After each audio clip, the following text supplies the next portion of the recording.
안녕하세요. 크리스천 영상학교를 여는 신목사입니다. 오늘은 정강이를 꺾고 하나님께 돌아오라 라는 제목을 한번 생각해 보겠습니다.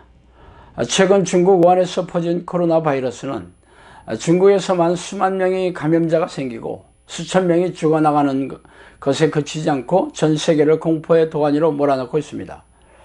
자, 우리나라도 강 건너 불구경하는 듯하다 급기야는 불똥이 튀어 갑자기 수백 명의 확진자가 생기면서 지금은 1000명이 넘었더라고요. 참 마른 숲에 불 붙듯이 세차게 번지고 있어요. 이를 지켜보는 국민의 마음은 불안과 두려움으로 내장이 녹아버리고 있죠. 확진자가 번진 도시는 사람들의 인적이 끊기고 마트에 생필품이 동나고 집안에 박혀 TV와 컴퓨터를 켜고 지켜보며 두려움을 삼키고 있습니다. 엊그제 주일에는 교회도 예배에 참석하는 사람들이 눈에 띄게 확 줄었으며 아예 교회 문을 닫고 인터넷 TV나 유튜브 동영상으로 예배 실황을 보라는 교회도 생겨났습니다. 바이러스는 미생물 중에 미생물이고 하찮은 미물에 불과하지 않습니까? 그런데 왜 전지전능하신 하나님을 믿는다는 백성들이 이 사태를 조마조마한 마음으로 지켜보고 마음을 졸이는지 아세요? 그들에게 믿음이 없기 때문이에요. 지금까지 여러분이 교회 마당을 밟으면서 목회자의 달달한 축복이나 위안에 속아서 믿음에 있다고 착각했던 것에 불과하죠.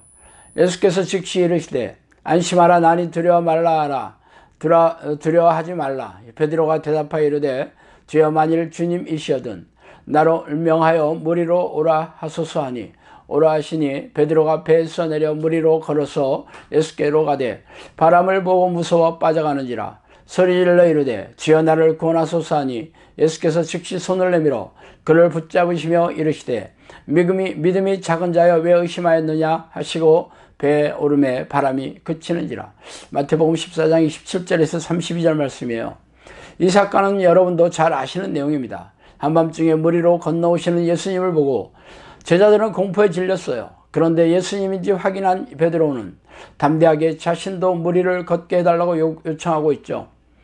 그러나 놀랍게도 물 위를 걷게 되지만 그것도 잠시 풍랑이 일자 파도를 보고 두려워하며 물속에 빠져들고 있어요.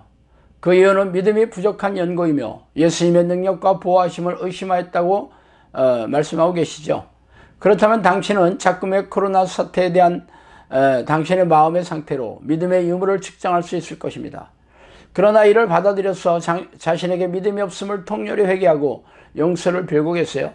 믿음이란 자기 확신이 아니라 하나님이 주시는 선물입니다. 그러므로 평상시 아무런 문제가 없을 때에는 믿음의 유무가 드러나지 않지만 이렇게 풍랑이 불고 파도가 넘치게 될 때는 당신의 믿음을 측정할 수가 있게 되죠. 그렇다면 작금의 코로나 바이러스 사태가 왜 일어나게 된 것일까요? 물론 야생동물에게만 있던 바이러스가 우연한 기회에 사람의 몸에 들어와서 변이를 일으켜서 막강한 전염력을 강한 바이러스로 변질되어 확산되었을 것입니다. 과거의 사스나 메르스 사태처럼 말이죠. 그러나 이런 일이 그냥 우연히 일어난 사건이라고 여기지 마세요. 참새 2마리가 한 아싸리온에 팔리지 않느냐. 그러나 너희 아버지께서 허락하지 아니하시면 그 하나도 땅에 떨어지지 아니하리라. 마태복음 10장 29절이죠. 성경은 세상에 우연히 되는 일은 하나도 없다고 선포하고 있습니다. 시장에서 참새가 팔리는 것조차 하나님의 허락하심이 없이는 일어나지 않다고 말씀하시죠. 그런데 지금까지 수천 명이 죽었으며 앞으로 얼마나 더 많은 사람이 사망할지 모르는 공포의 사건이 하나님과 아무런 상관이 없는 일일 거라고 생각하기는 어렵겠죠.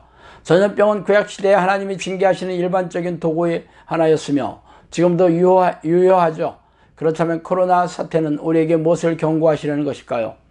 내 백성이 2가지 악을 행하였나니 곧 그들이 생수의 근원되는 나를 버린 것과 스스로 웅덩이를 판 것인데 그것은 그물을 가두지 못한 터진 웅덩이들이니라. 에레미야 2장 13절이죠. 주의 이름을 부르는 자가 없으며 스스로 분발하여 주를 붙잡는 자가 없사오니 이는 주께서 우리에게 얼굴을 숨기시며 우리의 죄악으로 말미암아 우리가 소멸되게 하셨음이니이다. 이사야 64장 7절이에요. 이 말씀은 하나님을 모르는 세상 사람들을 향해 말해진 것이 아니라 하나님의 선택된 민족이라는 자부심이 하늘을 찌르던 이스라엘 백성들에게 선포된 말씀이에요. 그들이 하나님을 몰랐으며 하나님께 제사를 드리지 않고 율법의 조항대로 지키지 않아서일 리가 없겠죠. 그들의 마음이 하나님을 떠나서 하나님의 이름을 부르지도 않았고 하나님을 주인으로 모시고 살지도 않았으며 하나님의 뜻에 마음을 다해 지킬 생각조차 없었다고 말하고 있습니다. 그래서 하나님은 그들에게서 얼굴을 숨기시고 외면하시며 죄악으로 말미암아 불행과 고통에 빠지고 악한 영들에게 생명과 영혼의 속수무책으로 사냥당하게 내버려 두신 것이죠. 이 시대의 우리네 교회는 하나님을 찾지도 않고 그 이름을 부르지도 않습니다. 하나님을 버리고 자신을 죄인으로 살고 있기 때문이죠.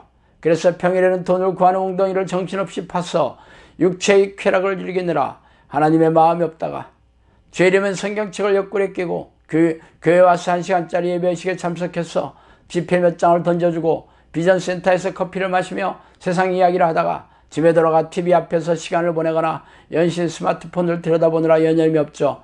말하자면 하나님을 찾지도 않고 마음에 두기도 싫어하던 이스라엘 백성과 다름없이 배역하고 가증스러운 민족이었던 셈입니다.